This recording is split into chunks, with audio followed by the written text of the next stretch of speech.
Hey ladies and gentlemen, Steven here from Redolessence. Welcome back to another video. Thank you so much for joining me today. Really do appreciate your time and your viewership.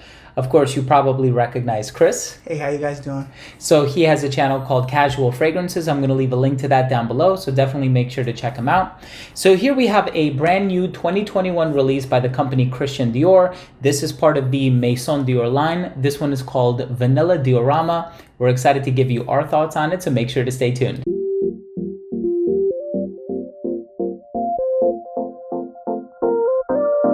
Now, before we begin our review of Vanilla Diorama by Christian Dior, tell you all about this fragrance, what it smells like, how long it lasts, the performance, if we could compare it to any other fragrances, so on and so forth. I do want to mention that if you are a fan of fragrance-related content, if you like reviews, top 10s, giveaways, so on and so forth, please do consider supporting this channel by subscribing to it. Make sure to give this video a thumbs up as well. It would help tremendously with the YouTube algorithm. And of course, make sure to go ahead and go over to Chris's channel and do the same thing for his channel. So the perfumer for this one is Francois Demachy, who of course is the in-house perfumer for Christian Dior. In terms of Maison Dior fragrances, there are some other gourmands. Of course, we have Fève Délicieuse, which has gone a lot of really good traction lately, and in the past few years, I should say. And here we have Vanilla Diorama. Oh my goodness. So this one is your bottle, of course, so thank you very much for bringing it. No problem. And we have a lot of amazing gourmand notes. Would you care to do us the honor? So the note breakdown we have as top notes, we have orange, pink pepper, lemon. The mid we have cognac, we have cacao, cardamom, and top off in the base we have bourbon vanilla, we have sandalwood, and we have patchouli. So yeah, I got a sample of this through the Facebook group because I was curious about it. I didn't want to spend that much money, and I wore the sample for like 2-3 days, and I was like, I love it. So then I saw a little sample to Steven. Steven's like, Chris, it smells that good. I'm like, okay. Yeah, Chris has actually been hitting me up with a lot of the samples. Eden Rock was another one. Oh, Eden Rock was good, yes. We did a first impression on his channel, and or it was a first impression for me, I should say. And this one is awesome. When it comes to gourmand fragrances, you know, I love gourmands, and this one has that boozy vibe. It's a little spicy. You have the vanilla. The cardamom is in there, but it's like gently spicing the fragrance, but you have like that orangey overtone, which is really nice and zesty, but you get a surplus of that sweetness right away. And so I'm really enjoying that. Now, I know one fragrance that you loved for a long time is Fève Délicieuse. Oh, yes. So how would you compare this one to Fève Délicieuse without doing like an in-depth comparison? Oh, definitely. I feel like it's in the same wheelhouse, like maybe a brother or sister or maybe a distant cousin. It has that same feel, but I feel like this is more easier to wear. I'm talking about like you can pull this off in spring and summer. I wore like 6 sprays.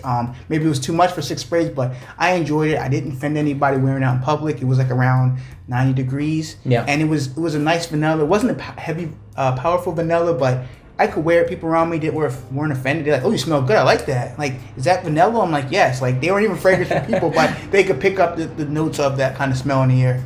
I think Chris is right. I think the freshness, especially on account of that orange in the opening, really brightens it up. And so I can see myself wearing this one when it's a little bit hotter outside versus Fève Délicieuse, which has an overdose of that Venezuelan tonka bean. And so I think a lot of people would be more inclined to wear that one when it gets a little bit colder outside. But I definitely see how the spices combined with the citrus and the vanilla, the gourmand, the boozy aspects. I also saw online that some people were comparing it to Symphonium by Xerjoff. I think I find Symphonium to be a tad bit on the sweeter side, although of course you do get the cocoa in this one, and that kind of adds like a little bit of that spicy, powdery feel to the fragrance.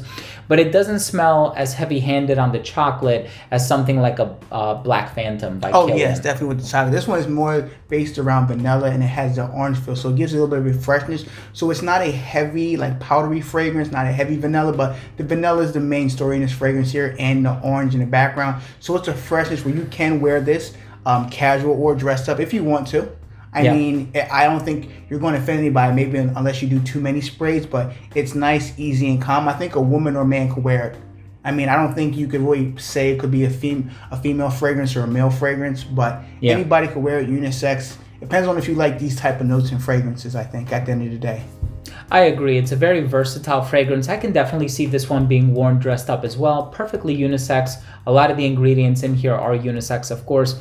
And in terms of like the spices combined with the sweetness. There's something about the autumn / fall that reminds me of like pumpkin spice and like getting a little sweeter, a little spicier. So for some reason, I'm getting like autumn vibes from this one. But going back to what we said previously, I also think on account of that orange vibe in the opening, I can definitely see this one wearing it when it's a little bit hotter outside. But what did you get in terms of the performance, like versatility, longevity? I mean, no worries. I got about a good hour and a half of projection. I would say it's in that half arm's length, not a full arm's length, but people walk by, you're going to smell it. And you have a nice scent bubble running for a couple hours. Now, the few times that I've worn this, I wore it like 3 days straight, and that's kind of weird for as a reviewer to wear a fragrance that many days, but I loved it. I got about between that 6 to 8 hour range, depends on how many sprays you do. Like I did 6 and I got 8 hours, so you could probably get 6 or 7 hours, but it's going to give you enough to get through a work day or go out and run errands. It's not like fragrance that you got to reapply after like 2 hours, especially for $250. So rest assured, you'll have enough, you'll smell good for a couple hours, more than the average fragrances out there. No, I mean, I know that's a lot of money well spent. I mean, 7 hours I think is very reasonable, given, the price that you're paying, the concentration and everything. So, I mean, for me, I would definitely give this one a solid thumbs up.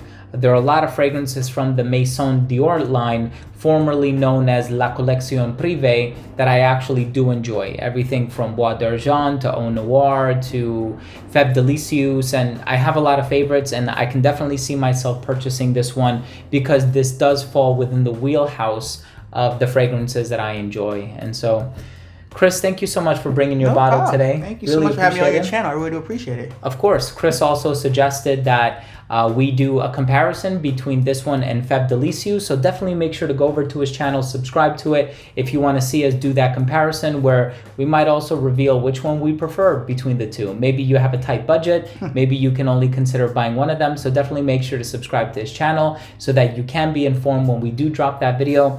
Again, if you like this video and you took something of value today, please do consider showing your support by clicking that red subscribe button. Also, remember to give this video a thumbs up so that you can be notified whenever we put out these videos, and it will help with the YouTube algorithm as well. Thanks again for watching. Love you all. We'll see you soon. Bye. Bye.